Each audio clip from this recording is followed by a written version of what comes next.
பரப்பணும். சும்மா அவர் பேட்டி கேட்டு விடக்கூடாது. ஏன்னா அப்படியே எத்தனை வருஷத்துலேருந்து சொல்கிறாரு, 75 வருஷம் கதை சொல்கிறாரு. காமராஜர்லேருந்து, எம்ஜிஆர்லேருந்து, கருணாநிதிலேருந்து.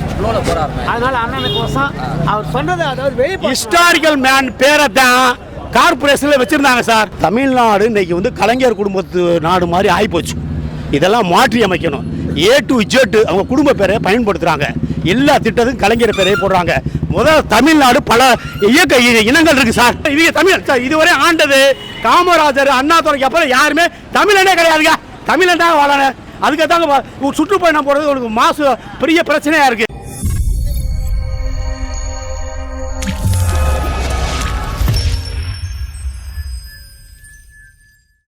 சீமானுக்கு எதிராக போராட்டம் பண்ணியிருக்காங்க. தொடர்ந்து இப்படி பேசிட்டு இருக்கான்னு சொல்லிட்டு வீரலட்சுமி வேற கைது பண்ணணும்னு சொல்றாங்க. நீங்க இன்னும் கைது பண்ணாம சீமான சார் உண்மை வெளியே யார் தான் சொல்றது? சீமானா கண்டு ஆளுங்கட்சி நடுங்கிட்டு இருக்கு. உண்மையாக தானே பேசுது. நீ எல்லாமே பிராடு பண்ற. நீ என்ன காமராஜ் நினைவு இருக்குல்ல சார். காமராஜர் வந்து 1903 பிறந்தாரு, 75 சாகுறாரு. அப்போ கலைஞர் 75 சாகும்போது கலைஞர் பீரியடு, புரியுங்களா? அந்த கிண்டியில் அந்த காந்தி மண்டபத்து முகத்தில் இவர் யார்? கலைஞர் தான். அது மழை பெய்யுது, நைட்டாக எரிச்சுறாங்க. ஏன் அதே நீ அண்ணாதுரை கொடுத்த மாதிரி நீ பீச்சில் இடம் கொடுக்க முடியாது கருமையோட காமராஜருக்கு? என்ன புரியுங்களா? சரி, அவர் நினைவுக்கு வர 123வது பிறந்த நாளாக கொண்டாடுறதுக்கு உள்ள விட்டாங்க. நீ மெயின் கேட்டை திறக்க முடியாதையா? நீ பப்ளிக் அதாவது பொதுப்பணித்துறை கண்ட்ரோல் அது, புரியுங்களா? அதாவது PRO டிபார்ட்மெண்ட், பப்ளிக் ரிலேஷன் ஆஃபீஸ்னா டிபார்ட்மெண்ட் 8 to 7 மணியே திறப்பு வச்சிருப்பாங்க. திறந்து இருக்கணும். நீ மெயின் கேட்டை கூட்டுறதுக்கு உனக்கு என்ன அதிகாரம் இருக்கு? நீ ஏன் கூட்டுற? பப்ளிக் பார்க்கறதுக்கு தானே வச்சிருக்கு. பப்ளிக் காமராஜ் நினைவதை பார்க்கறதுக்கு தான் வச்சிருக்கு. நீ ஏன் அதை மறைக்கிற? காமராஜ்ல தமிழ்நாடு இல்லையா? காமராஜனால தான் தமிழ்நாடு இன்னைக்கு எல்லா துறைகளையும் வெற்றி அடைஞ்சிட்டு இருக்கு. நீ காமராஜரை போய் நான் வந்து அவருக்கு ஏசி போட்டு கொடுத்தேன், என்னால தான் அவர் வந்தாருன்னா சொல்லாத. புரட்சி தலைவர் எம்ஜிஆர் 67 69ல், CN அண்ணாதுரை 67 வரும்போது உடம்பு முடியாமல் செத்துறாரு. 69ல் அண்ணாதுரை இறந்த உடனே புரட்சி தலைவர் எம்ஜிஆர் தான் கலைஞரை கூப்பிட்டு அதுக்கப்புறம் நெடுஞ்செழியன் இருக்காரு. நெடுஞ்செழியன் இருக்கா சிஎம் பதவி கொடுக்கணும். அப்போ என்ன பண்ணாருன்னா அவர் புரட்சி தலைவர் எம்ஜிஆர் தான் கலைஞரை கொண்டு வர்றாரு. அப்போ SSR சொல்றாரு, அண்ணா இவர் வேண்டானே, இவரால் பாதிப்பு வரும் தமிழ்நாடுக்கு. அதனால வந்து இதை எதுக்கு சொல்ல வரேன்னா, அந்த நடந்த திராவிட ஆட்சி 75 வருஷம் நாட்டையே குட்டிச்சோர் ஆயிட்டாயா. ஓன் தேசமா, ஒன்னாடா, ஓம் மண்ணா, எல்லாமே க்ளோஸ் சார். எல்லாமே ஓம் பேரை வைக்க ஒன்றும் தகுதி இருக்கு. இன்னைக்கு ஹிஸ்டாரிக்கல் மேன் கும்பிடம்ல ரெட்டமலை சீனிவாசன் அவர் பேர்ல ஒரு போக்குவரத்து துறை இருந்திருக்கலாம். சேரன், சோழன், பல்லவன், பாண்டியன், கட்டபொம்மன், புரியுங்களா? இதை மட்டும் தயவு செஞ்சு அவர் சொல்றதெல்லாம் நீங்க வெளிப்பரப்பணும். சும்மா அவர் பேட்டி கேட்டு விடக்கூடாது. ஏன்னா அப்படியே எத்தனை வருஷத்துலேருந்து சொல்றாரு, 75 வருஷம் கதை சொல்றாரு. காமராஜர்லேருந்து, எம்ஜிஆர்லேருந்து, கருணாநிதிலேருந்து. அதனால அண்ணனுக்கு வருஷம் அவர் சொன்னது, அதாவது வெளியே ஹிஸ்டாரிக்கல் மேன் பேரை தான் கார்பரேஷன்ல வச்சிருந்தாங்க சார். இவர் என்ன பண்ணார்? கலைஞர் ஆட்சியில எல்லா பேரையும் எடுத்துட்டாரு. எடுத்து இல்ல, இப்போ உன்னுடைய பேரை வைக்க உனக்கு என்ன அதிகாரம்? ஓ சொத்தா, ஓ தேசியமா? நீ எப்படி அவன் பேரை வைக்கலாம்? ஓ எந்த பேரு சார்? இப்போ வந்து திருச்சியில வந்து அவுட்டர்ல பஞ்சாபூர்னு ஒரு புதிய பஸ் ஸ்டாண்டு கட்டியிருக்காங்க. அதுக்கு கலைஞர் நூற்றாண்டு விழா வைக்கிறாரு. கீழாம்பாக்கத்தில் இவர் பேரை வைக்கிறாரு. புதுக்கோட்டையில் பூங்காவுக்கு இவர் பேரை வைக்கிறாரு. காலேஜுக்கு இவர் பேரை வைக்கிறாரு. உங்க ஒப்பே ஒரு சொத்தா? நீ எப்படியா வைக்கல? உன் பேரை எப்படி வைக்கிற? எவ்வளவு பெரிய ஹிஸ்டாரிக்கல் மேனா தமிழ்நாட்டில் வாழ்ந்துருக்காங்க. கட்டபொம்மன், பசுமன், முத்துராமலிங்க தேவர் போன்ற எவ்வளவு பெரிய உயிர் தியாகம் பண்ணவங்களா இருக்கலாம். 20ஆம் நூற்றாண்டில் வெள்ளையனை எதிர்த்து எவ்வளோ போராட்டம் பண்ணவங்களா எவ்வளவு பேர் இருக்காங்க. நீ அவர் பேரெல்லாம் போடல. நீ வந்து காமராஜரை பத்தி பேசுறதுக்கு திருச்சி சிவாவுக்கெல்லாம் தகுதி கிடையாது. அவர் வரலாறு தெரியுமா? இந்திய தேசத்தை ஆண்டவர், 2 CM பிரதம மந்திரியை கொண்டாந்தவர் இவர் தான். ஏன்னா நேருக்கு அப்புறம் நேரு இறந்தோன்னா ராகுல் பிரதி சாஸ்திரி, அடுத்த வந்து அப்புறம் வந்து கருமையோட காமராஜர் தான் அகில இந்திய காங்கிரஸ் கமிட்டி லீடர். அவர் தான் PM வரணும். அதுக்கெல்லாம் ஆசைப்படல. புரியுங்க? 3 முறை தமிழ்நாடு இந்தியா அளவில் அவர் தான் காங்கிரஸ் கமிட்டி தலைவர். அப்ப என்ன பண்ணாரு? ரவி சாஸ்திரியை கொண்டு வராரு. ரவி சாஸ்திரி 1966 இறந்துறாரு. அதுக்கு அடுத்தது வந்து அப்புறமே காமராஜ் தான் வரணும். உடனே இந்திரா காந்தியை கொண்டு வராரு. இது மாதிரி எல்லாம் வந்து நீங்க சாதாரண ஆளு கிடையாது. அதாவது அவர் வந்து சாதாரண குடிசையில பிறந்தாலும் 1903 பிறக்கிறார் சார். வறுமை கோட்டான ஒரு குடும்பத்தில் பிறக்கிறார் சார். எஜுகேஷன்லாம் கிடையாது சார் அவர். ஆனால் இன்னைக்கு நினைச்சு நிற்குது. இதை எதுக்கு சொல்ல வரனா, ஒரு 65 கூட நம்ம சைனாவோட வார் நடக்குது. அப்போ வந்து இந்தியா தோல்வி அடைஞ்சிருது. உடனே காமராஜரெல்லாம் கூப்பிட்டு நேரு என்ன தோல்விக்கு என்ன காரணம் அப்படி கேட்கும்போது, நம்ம வெப்பன்ஸ் எல்லாம் ஆயுதம் இல்லை, நிதி பற்றாக்குறை அப்படிங்கும்போது யார் நிதி கொடுக்கலன்னா அமெரிக்காக்கார USA மேக்கில் எல்லா பேங்கையும் இந்தியாவில் நீ தடை போட்டு இருக்கிறான். இந்த மாதிரி ஒரு அறிவுக்குள்மான விஷயமா செஞ்சவர் என்ன துறையை செய்யல. அவர் தான் சார் நல்லா கிடைக்க வெளிநாடு டூர் ரஷ்யாவுக்கு போயிட்டு வராரு, எல்லாம் உலக நாடு சுற்றி வராரு. இன்னைக்கு எடுத்துக்கிட்டேன்னா வந்து வெளிநாடு சுற்றுலா போகும்போது அதே ட்ரெஸ் தான், அதாவது பிஆர்ஓ டிபார்ட்மெண்ட் பேட்டு சூட்டு இதெல்லாம் ரெடி பண்ணி கொடுக்குறாங்க. அதெல்லாம் வாங்கல, ஒரே கைதர் வேசியை கடைக்கு தான் காமராஜர் போறாரு, இதே ரஷ்யாவுக்கு போறாரு, இதே மாதிரி சுவிட்சர்லாந்துக்கு போறாரு. அங்கே தொழில்நுட்பத்தை பார்த்தா இன்டெகிரல் கோச் ஃபேக்டரி இங்கே புது சென்னையில் இருக்குல்ல, இன்டெகிரல் கோச் ஃபேக்டரி காமராஜர் கொண்டு வராது. அது மாதிரி உங்களுக்கு அடுத்தாப்புல என்னன்னாக்கா திருச்சி பிஹெச்எல் என்ன ஓஎஃப்டி என்ன புரியுங்களா, என்எல்சி 80 ஏக்கர் கொண்டு வராரு. இது மாதிரி ஆழ்துறையில் அது ஒரு ஆராய்ச்சி மண் ஆராய்ச்சி நிறுவனத்தை கொண்டு வராரு. சிக்கரியில் காரைக்குடியில் சிக்கரி கொண்டு வராரு. அது மாதிரி டெலி பிரிண்டர் தரமணியில் டெலி பிரிண்டர், அதுக்கப்புறம் இந்த சாப்பாடு அதுக்கு ஒரு கேட்டரிங் காலேஜ், இப்படி பல்வேறு திட்டங்கள். இது மட்டும் இல்லை, உங்களுக்கு அதிகமாக வந்து சிமெண்ட் பிளான்ட், சர்க்கரை ஆலைகள், நூற்பாலைகள், இப்படி பல்வேறு தொழில் கூடங்களை இந்தியா தமிழ் நேரு பக்கத்தில் வச்சுக்கிட்டு அதிக வளர்ச்சி அடைஞ்சவர் காமராஜ் தான் சார். காமராஜரை பற்றி குறை சொல்றதுக்கு தமிழ்நாட்டில் இவனுக்கு அருகதை கிடையாது. அவரை நம்ம ஃபாலோ பண்றான். ஒரே செந்தமிழ் சீமான் தான் இஸ்லாமுக்கு மேலே கொண்டு வராரு. நீ ஏன் படைக்கிற? உனக்கு இதுக்கு என்ன சம்மந்தம் இருக்கு? நீ வந்து மாநந்த அரசு இருந்த போது சம்பளத்தை வளர்த்த கலைஞர் யார் கொண்டு விட்டது? புரட்சி தலைவர் எம்ஜிஆர் தான் சேலம் மாநந்த அரசு கூட்டி கலாசாரம் விட்டது.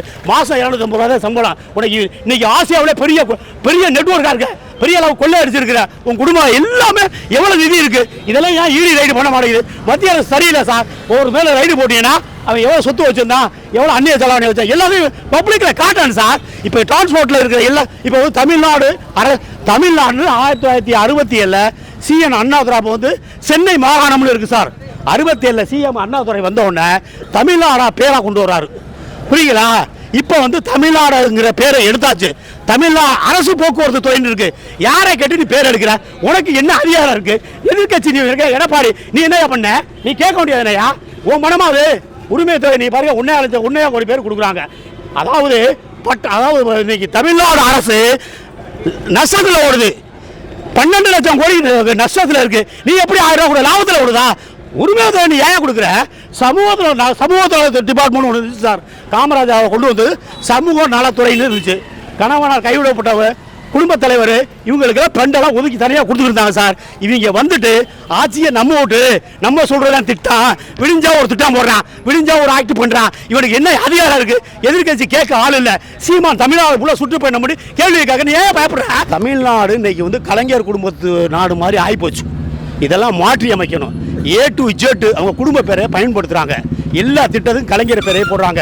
முதல் தமிழ்நாடு பல இயக்க இனங்கள் இருக்கு சார், அதை பற்றியெல்லாம் கவலை இல்லை. நாம் தமிழர், அது கிறிஸ்டினா இருந்தாலும் இஸ்லாமியா இருந்தாலும் இந்துக்களா இருந்தாலும் ஒற்றுமையா இருக்கணும், நாட்டை நம்ம பாதுகாக்கணும். இன்னைக்கு தமிழ்நாடு பாதி இப்போ ஹிஸ்டாரிக்கல் பிளேஸ் போச்சு, மணல் போச்சு, மரங்கள் போச்சு. இன்னைக்கு மேற்கு தொடர்ச்சி மலையில் 3500 கிலோமீட்டர் பார்த்தீங்கன்னா ஏன்னா 3500 கிலோமீட்டர் மரங்கள் இருக்குது. ஆடுகள்லாம் மேய்க்கக்கூடாது, மாடெல்லாம் மேய்க்கக்கூடாதுன்னு சிறப்பாக மாநாடு போட்டு மாடெல்லாம் விட்டுட்டாங்க ஃபாரஸ்ட்ல. உனக்கு யார் சட்டம் கூடாது? ஃபாரஸ்ட் விட்டு காமராஜர் தான். இன்னைக்கு பார்த்தீங்கன்னா ஃபாரஸ்ட்ல இருந்து டெல்டா மாவட்டத்தில் பார்த்தீங்கன்னாக்கா இன்னைக்கு எல்லாமே தேக்கு கம்ப்ளீட்டாக பல ஆயிரம் கோடி இன்னைக்கு அதை இன்வெஸ்ட்மெண்ட் பண்ணியிருக்கு. அதனால காமராஜரை பற்றி பேசுறதுக்கு யாருக்கும் தகுதி கிடையாது. நீ வந்து சொல்லுங்க. மாத சங்கம் வந்து சீமான் அவர்களுக்கு எதிராக ஒரு போராட்டம் பண்ணியிருக்காங்க. இன்னைக்கு வீரலட்சுமி அவர்கள் கூட வந்து சீமான் அவர்களை கைது பண்ணணும் தொடர்ந்து என்னதுக்கு அதாவது மாதர் சங்கத்துக்கு எதிராக பேசிட்டு அதெல்லாம் கிடையாது சார், அதெல்லாம் கிடையாது. அதை பற்றி பேச வேணாம் சார். எல்லாம் காசு கொடுத்தா இப்போ வந்து உங்களுக்கு இவன் சவுக்கு சங்கர் இல்லை, சவுக்கு சங்கர் அடிச்சு நொறுக்கினா உடனே போய் பக்கத்தில் வந்து நீ உன்னுடைய இதை நீ நடத்துன்னு சப்போர்ட் பண்ணலையா? அதாவது காசுக்கு வந்து இல்லை, அதாவது சீமானுடைய புகழை வந்து கம்மி பண்ணணும். எலெக்ஷன் வந்துருச்சு, இன்னொரு 6 மாதம் தான் இருக்கு. இப்போ வீடு தேடி இருக்கிறான். எல்லாமே பிராடு சார். எல்லா திட்டமும் அவங்க சுயநலத்துக்காக செய்கிறாங்க சார், வாக்குங்கிறதுக்காக செய்கிறாங்க சார். இப்போ தமிழ்நாட்டில் எல்லா இடத்துலையும் பணம் கொடுக்க தயாராகிட்டாங்க. தேர்தல் ஆணையம் சரியில்லை, புரியுங்களா? பணம் கொண்டு போகிறாங்க, கொடுக்கக்கூடாதுன்னு தடை பண்ணணும்ல. தேர்தல் சேஷன் இருந்தார் சார்.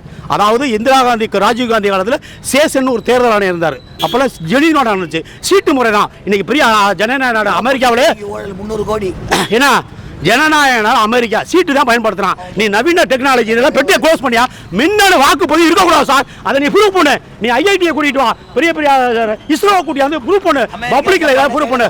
அப்படின்னா இப்போ வந்து ஹிஸ்டாரி எல்லா இடமும் இப்போ வந்து வடநாட்டுக்காரன் மாவட்டத்துக்கு 5 லட்சம் பேர் வந்துட்டாங்க சார். தமிழ்நாட்டில் தமிழர்களுக்கு வேலை இல்லை சார். எல்லாமே மதுபான கடை இவனே காய்ச்சி எல்லாத்தையும் மல்டி ஆகிட்டான். இளைஞர் சமுதாயம் குடிச்சுக்கு அடிமை ஆகிட்டான் சார். இதை கேள்வி கேட்க ஆள் இல்லை சார். அது காவல்துறை போலீஸ் பாதுகாப்புக்கு சார். அதாவது அது டைம் 11 to 11 சாராய கடை வச்சிருக்கான். 24 பேர் வைக்குது. அந்த டிஎஸ்பி என்ன பண்ண, அந்த காவல்துறை என்ன பண்ண, எஸ்பி என்ன பண்ண, உனக்கு பதவி இருக்குல்ல, இவன் நிப்பாட்டலாம்ல, புரியுதுங்களா? இதெல்லாம் எல்லாமே சேர்ந்து கூட்டு கலவாணி சார். நாடை குட்டிச்சோறு ஆகிட்டாங்க சார். சீமானுக்கு பயப்படுறாங்க சார். 1000 பேர் வருவாங்க சார். கேஸை கோர்ட்டில் பார்த்துக்குவோம் சார். அதை பற்றி எனக்கு கவலை கிடையாது. தமிழ் தேசியம் சுருங்கிச்சு, தமிழை அழிச்சிட்டான். இவங்க தமிழ் சார் இதுவரை ஆண்டது காமராஜர், அண்ணாதுரைக்கு அப்புறம் யாருமே தமிழனே கிடையாதுங்க. தமிழன் தான் வாழன. அதுக்கு தாங்க சுற்றுப்பயணம் போகிறது உனக்கு மாசு பெரிய பிரச்சனையாக இருக்குது. அங்கங்கே ஒரு ஹிஸ்டாரிக் மகனெல்லாம் கையில் எடுக்கிறாரு, புரியுங்களா? இந்த தேசியம், இந்த மரபு, இந்த ஹிஸ்டாரிக் எல்லாமே பாடுபட்டவங்க, 20ஆம் நூற்றாண்டில் கஷ்டப்பட்டவங்க, வெள்ளையனுக்கு எது போராடினவங்க பேரெல்லாம் இவர் கொண்டு வராரு சார். இதெல்லாம் ஆளுங்கட்சிக்கு பாதிப்பாக இருக்குது. எலெக்ஷனை வந்துச்சுல, அதனால் நான் என்ன சொல்கிறேன்னா, இலவசங்கிற நிப்பாட்டு, உன் காசை கொடு. அறிவாலயத்தில் சம்பாரிச்ச காசை குடியா. மக்கள் பணத்தை நீ 12 லட்சம் கோடி இப்போ கடை சார். 12 லட்சம் கோடி கடை. டிரான்ஸ்போர்ட்லாம் அடை வச்சுட்டான், பேங்கில் இருக்குது. ஏதாச்சும் ஒரு பஸ் நல்லா இருக்கா? எதுவுமே சரியில்லை. நீ ஏன் உன் பேரை வைக்கிற? கலைஞருங்கிற பேர் சார். பஸ்ஸில் ஸ்டாலினி உதயநிதி படத்தையும் போடுறாங்க சார். இதெல்லாம் பண்ணக்கூடாது சார். உனக்கு நான் என்ன சொல்கிறேன் சார், இங்கே இருக்க போக்குவரத்து அமைச்சர் அவரை சங்கருக்கு நான் சொல்கிறேன், நீ மரியாதையாக என்ன சொல்கிறேன்னா, டிரான்ஸ்போர்ட்டை ஒழுங்காக நடத்து. நீ அங்கே ரிட்டர்ன் ஆனவங்க பணம் கொடுக்க மாட்டேங்கிற. ஏன்னா ரொம்ப கஷ்டப்படுறான். 14 மணி நேரம் வேலை வாங்குற. உன்னை ஏரியா தன்னிச்சையாக போஸ்டிங் போட சொன்னது? நீ எம்ப்ளாய்மெண்ட் மூலம் போடியா போஸ்டிங்க? நீ தன்னிச்சையாக போய் ஏன் போடுற? ஒன்றும் நாடா உன் தேசமா? நீ எம்ப்ளாய்மெண்ட் மயில கொடுக்கா இருக்கு. எம்ப்ளாய்மெண்ட் மூலியமாக தான் போடணும். தமிழ்நாடை கொண்டாந்ததே CN அண்ணாதுரை. சென்னை மாகாணம் இருந்துச்சு, கஷ்டப்பட்டு அதுக்கு ஒருத்தர் போராட்டம். சங்கர்லிங்கமே ஒரு ஆள் போராடியே இருந்தார், செத்தே போயிட்டாரு. 67 அதுக்கு முன்னாலே காமராஜ் பிள்ளை செத்து போயிட்டாரு. அதனால CN அண்ணாதுரை தமிழ்நாடை கொண்டு வந்தார் சார். தமிழ் தேசியம் சுண்டு போச்சு சார். எல்லாம் வடநாட்டுக்காரனிக்கு வந்துட்டா சார். இன்னைக்கு ஒவ்வொரு மாவட்டத்துக்கு 5 லட்சம் பேர் இருக்கான். யாரை கேட்டு எல்லாம் உள்ள கொண்டாட, எல்லாம் தமிழெல்லாம் குளிக்க வச்சு போடுற. மரியாதையாக மதுபானத்தை மூடு. எல்லா ஆலையும் கனிமொழி என்ன சொன்ன 2018 நான் ஆட்சிக்கு வந்து, அதாவது தமிழ்நாட்டை எல்லாம் விதவேன்னு சொன்னீங்கல்ல, புரியுங்களா? இப்போ நீ என்ன பண்ண? நீ இந்த புதுக்கோட்டையில் ஒரு ஆலை வச்சிருக்க. நீ சர்க்கரை ஆலையை சாராய ஆலையை மாற்றினது கனிமொழி, புரியுங்களா? இந்த அம்மையார் செத்தது நான் ஒரு ஐயச்சி பாப்பாத்தி, நான் உண்மையை கொண்டு வரேன் ஸ்டாலின் நீங்கள் சொன்னீங்களா இல்லையா? அந்த அம்மா சாவு எங்கே போச்சு? என்ன உண்மை? நீ ஏன் புரட்சி தலைவர் போடுற? அந்த அம்மா செத்தாது 138 MLA இருந்து இல்லையா? அந்த அம்மா 2014 அப்போலோட ட்ரீட்மெண்ட், ப்ராப்பர்ட்டி தான் செக்ரட்டரி, எல்லாமே ஒரே கூட்டுக்கலாவணிய. சரி, புரியுங்களா? அந்த அம்மா செத்த உண்மை இதுவரை வரல. ஏன் அப்படி செத்துச்சுன்னே தெரியல. நீ ஏன் அந்த அம்மாவை கட்சியை வச்சிருக்க? நீ ஏன் எடப்பாடி இருக்க 138 MLA இல்லை? நீ போராட்டம் பண்ணியா? வெளியே கொண்டு வந்தியாலா? இதெல்லாம் கட்சியாக இருக்கக்கூடாது சார். இனிமேல் தமிழ்நாட்டில் தமிழ்நாடு வளரணும், தமிழன் பேசணும் அப்படின்னா ஜாதி மதமெல்லாம் வேண்டாம். நாம் தமிழர். அது இஸ்லாமியராக இருந்தாலும், கிறிஸ்டியனாக இருந்தாலும், இந்துக்களாக இருந்தாலும் நாம் தமிழர். எல்லாத்துக்கும் வீட்டுக்கு ஒருத்தர் வேலை கொடுக்கலாம் சார். கான்ட்ராக்ட் எல்லாம் க்ளோஸ் பண்ணுவோம் சார். ஒரு காலத்தில் ஆர்சல் டூப்புற எல்என்டிங்கிறவன் குறைக்க வந்த இந்தியாவுக்கு. இன்னைக்கு அவன் கையில் இருக்கு கான்ட்ராக்ட். அதனால நவீன தொழில்நுட்பத்தை கொண்டு வரலாம், எல்லாத்துக்கும் வேலை கொடுக்கலாம்.